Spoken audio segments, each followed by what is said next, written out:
So we all have the experience at some point or another of people becoming vegan or trying veganism because of our personal influence. If you've never had that experience and you've been vegan for a couple of years, I guess I can say I pity you. I don't keep track. I don't keep a tally. And if you were serious about keeping track, you wouldn't just keep track of how many people try veganism because of your influence. You wouldn't keep track of just how many people say they're interested in it or say they're becoming vegan. You'd have to keep track of a few years down the line who is still really doing it.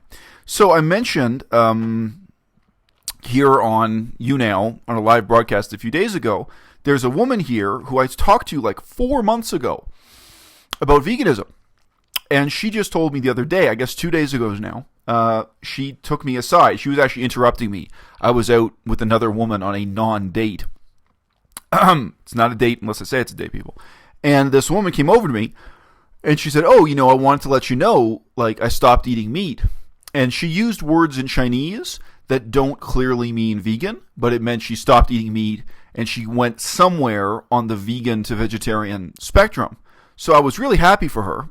And this is the other thing about this woman. So this woman is a businesswoman in the neighborhood. Now, obviously, I don't know her whole story, but she seems to be an independent, self-reliant, reasonably successful businesswoman. That's my impression of her. It could be totally wrong. I mean, obviously, you meet anyone, you don't know. Maybe in reality, she's a recovered gambling addict with thousands of dollars in debt. You never know. But anyway, that is how she appears. And her and I never had any connection. But one of the memorable things about her for me was that when I first started at this school, I remember there were a couple of guys, like maybe 3 of the other students at this school, who were talking about what a crush they had on her. And whatever, not hating the player, not hating the game. But I remember, to me, that was another one of these weird examples where it seems like there were a lot of white guys in China who really idealize the self-made businesswoman. It's not that she's ugly or anything, but I don't think it's her looks that made her appealing to these guys. There are a lot of white guys here who want. I mean, I think that's part of why they prefer Chinese women, whether you think of that culturally or otherwise, is that, obviously there are all kinds. You can meet a Chinese woman who's a farmer. You can meet a Chinese woman who runs a farm. You can meet a Chinese woman who's a medical doctor, whatever. But I think disproportionately, the type of white men who come here and are looking for a girlfriend, they want a woman who wears shoulder pads and takes care of business, self-reliant, business acumen, mentally sharp. These are kind of the characteristics. That's anyway, disproportionate. A lot of the white guys are like that. But anyway, so this woman, I really think 4 months ago, she talked to me about veganism. And just being completely honest, I don't think there's any romantic component to this. I don't think there's any flirtatious component to this. When she talked to me about it, she mostly just seemed freaked out by the idea. And maybe one of the morals to this story, maybe one of the lessons you guys can draw from this, is that sometimes people being freaked out is actually a good sign. Because it means they're taking it seriously. It means they're really thinking about it. It means it really challenges their preconceptions. It challenges their cultural values or whatever, you know what I mean? So when she talked about it, she didn't seem positive at all. To be blunt, she just seemed kind of freaked out. And now I do not remember. I mean, we're talking in Chinese. This is the other thing. She has behaved in front of me and in front of all the other men from this school, because we're just in the same neighborhood. She just owns a business in this neighborhood. But, she knows about the school, and other foreigners from the school, pass by her business or walk into it or what have you. It's just really a neighborhood connection.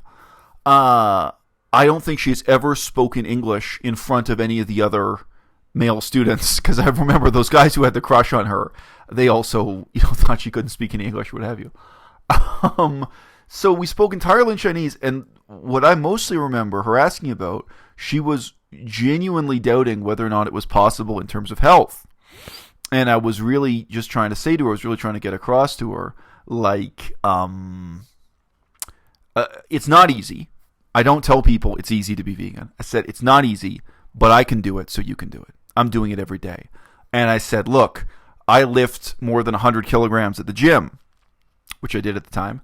And I weigh more than 100 kilograms, which I did at the time. I'm now down to 94 kilograms, as I've been joking about lately. But anyway, if I can do it, you can do it. And again, I don't know. We talked about some of the other aspects of veganism. I don't remember every detail. And she is a typically small Chinese woman. She is small and slender. By Chinese standards, she isn't extremely tiny. Probably by Western standards she is. But I mean, really, I tower over her in my bulk and my mass. I'm 6'3", 94 kilograms these days, etc. So I weigh more than 200 pounds. I do work out at the gym. So I do not know if that's part of what made an impression on her. But honestly, so we had some conversation about that months and months ago, and I think she was reminded of it just by meeting me again, by seeing me again, which she did from time to time. But also, I think the only other thing that influenced her was, at one point, I've told some funny anecdotes about this. This, again, relates to my romance life or my non-sex life or whatever. But, at one point I made this poster that explained in Chinese. It had totally respectable pictures of me. But it explained in Chinese, look, I'm in my late 30s, I'm learning Chinese, I'm looking for other students to be my language partners, to be conversation partners. Like I help them speak English, they help me practice my Chinese. But it said explicitly, one of the main emphasis was, look, I'm old. It would really be best if I could meet someone over 25, was what it said. And actually, it had some words in there like, I realize the majority of people learning languages are under 25, so maybe it can work out. But ideally, I'd like to meet someone closer to my own age for this kind of language practice. And I have already joked about this on the live streams. I don't think I've mentioned this on YouTube, but like every single response I got to that poster, which was completely unsexy and unromantic, it was just about like, was people trying to get laid. And one of them with her first photo, her first email to me included a nude photograph. Like, it's not that kind of poster. But anyway, this poster, because I wanted to show that it was my own handwriting, so the poster is photocopied, has a photo of me, and it explains this stuff in Chinese, in my Chinese handwriting. Obviously, I could type it on a computer, but the point is to show I'm a student, I'm trying hard, I'm trying to learn this language. So it had handwritten Chinese. And aside from that point, that I'm old and trying to meet people studying the language who are a bit older, older than average, older than the average university student for sure, the main thing that said about me was that I'm vegan. I'm vegan, and I used to live in Cambodia, and now I'm living in China. Yeah, thank you. In the last year, so I mentioned, it's not that kind of poster. Really, it's not. But, I went around to local businesses in the neighborhood with that poster. Because it's not that kind of poster. It's not a deeply personal poster. And I did go into her business, and I chatted with her briefly and handed her the poster. So that was more recently. Like, let's say that was 2 months ago or something. I think that probably was maybe the turning point or reminded her of this thing called veganism. Even though I didn't preach, it just said, I am vegan, as part of my description of who I am, what I'm doing in life. So I mentioned this 2 days ago. The other day, when she interrupted me on my non-date, I really didn't have time to talk to her. But I was like, oh, that's wonderful. And I only knew that she became some kind of vegetarian, some kind of meat-avoiding person, but it wasn't really clear that she became vegan. And I decided to write her a letter, again, in handwritten Chinese, because at that moment, so again, I'm with this other woman, and I'm busy, I kind of got to go, and I've been speaking English. It's not that easy for me to switch between English and Chinese. But I said to her basically, I'm so happy to hear that, I'm a vegan activist. So the word for activist in Chinese here is 积极分子. And that actually has a very positive meaning in Chinese. So in English, if you say you're an activist, there's a little bit of obloquy. It's not necessarily a good thing, and it's not even a neutral thing to describe yourself as an activist in English. I think people regard you with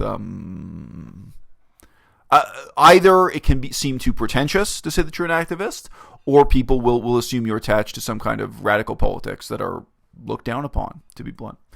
Anyway, in Chinese, that word really has a totally positive meaning to say that you're an activist about something, which is so interesting.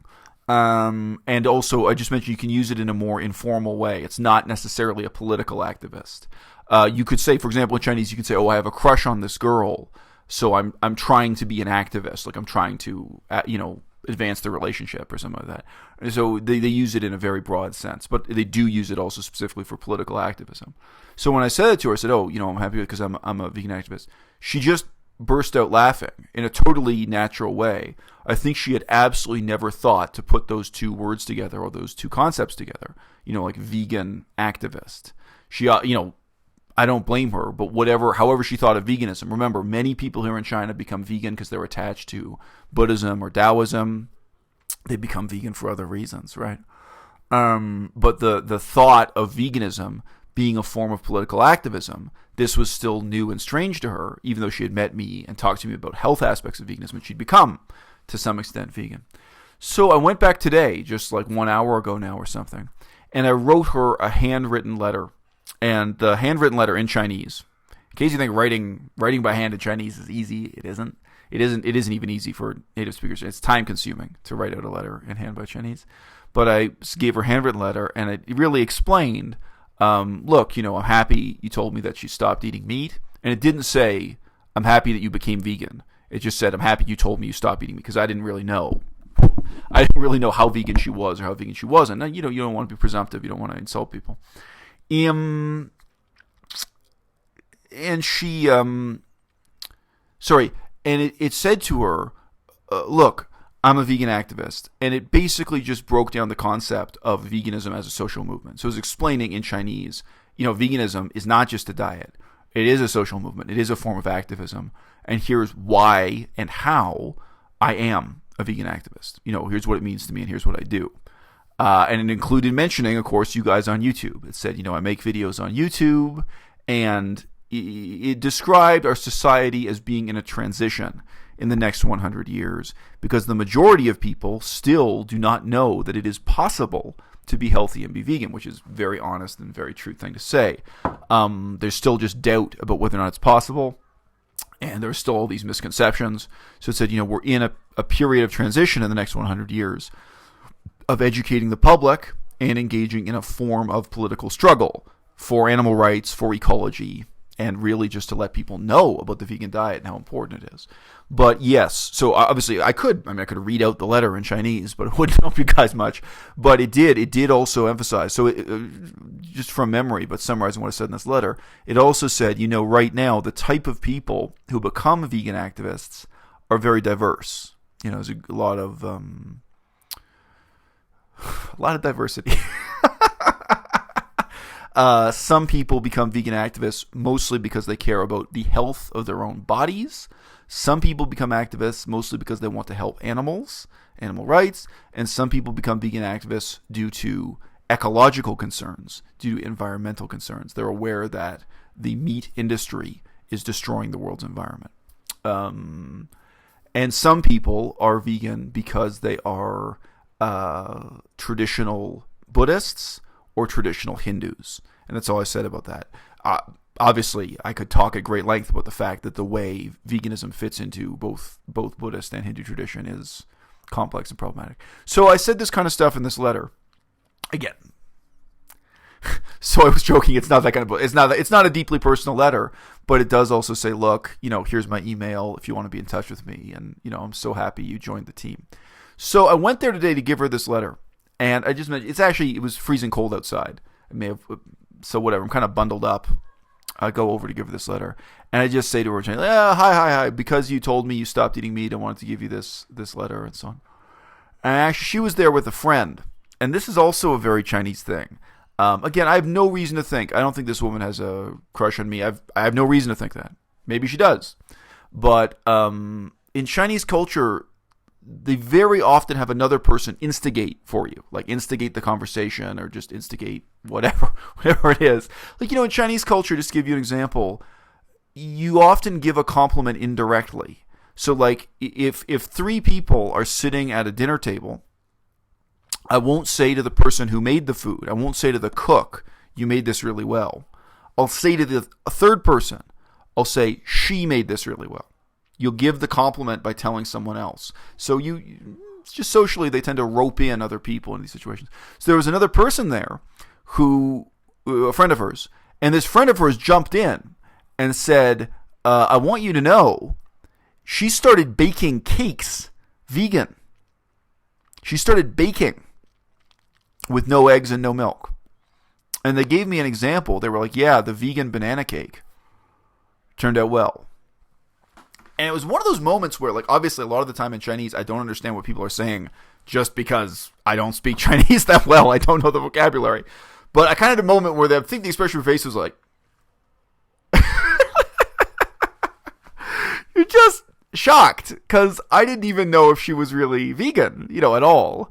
And to me, that's a really high level of engagement with and commitment with veganism. So, okay, so you're not just reducitarian, you're not just vegetarian, but she's taking it to the next level of trying to develop, vegan baking as a sideline. And she didn't say it, but again, my impression was, and for a bunch of reasons, that, she's actually interested in getting this going as like a small business on the side. I don't know how serious she is about that, but that, this is okay.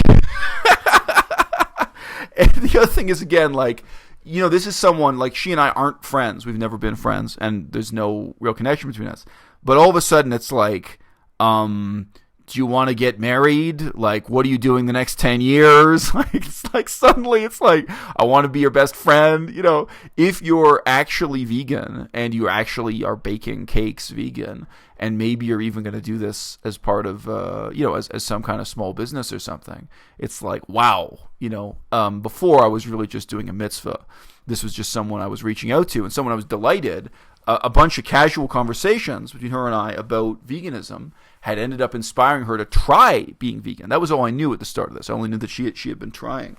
And then you have the shock of learning that they're really pretty serious about veganism. So you think, wow, a couple of casual conversations led to that consequence. And then, you think, oh, wow, is this somebody? So, I was just giving her this letter really as a kind of outreach or kind of support, right? I'm sure she doesn't know a lot of vegans here in Kunming, saying, look, if you want to get in touch with me, here's my email. And if you want to know about my website, and also trying to communicate the concept of veganism. But then all of a sudden you think, wow, maybe this is somebody I'm still going to know 5 years from now. Maybe this is still going to be somebody I know 10 years from now. And as you guys know, I'm happy to have just friends. For me, there's no real romantic component to it or anything. But you just suddenly, the way you look at this person who is only a casual acquaintance of yours, it changes.